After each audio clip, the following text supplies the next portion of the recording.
হালে আছি। আমরা লিস্ট এবার মধ্যস্থ লোক দিন দিন কাম করে খাই।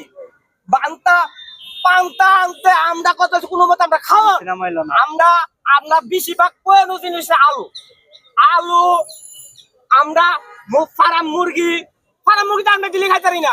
সপ্তাহে একদিন 2 দিন তো খাওয়ার সঙ্গে একদিন বা ফাঙ্কাস মাছটা এটাও তো আমরা কমাই আনো।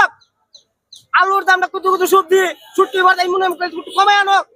আমরা তো আর সব বুঝি না আমরা গরুর গোস্ত খামু হাঁসের গোস্ত খামু এটা তো আমরা দরকার। আমরা যতটুকু মানে সমর্থ আলুর দামটা এবং আমরা যে পাঙ্কাশ মাছ মুরগি এটা আমরা একটু কমাই দেয়। কিন্তু আমরা তো চাই না যে গরুর গোস্ত আমরা খাইতে চাই। আমরা তো ইলিশ মাছ খাইতে চাই, আমরা চিংড়ি খাইতে চাই, এটা তো আমরা চাই না। আমরা কথা আমরা উপযুক্ত যে জিনিসটি এই জিনিস একটু কমাই দেয়।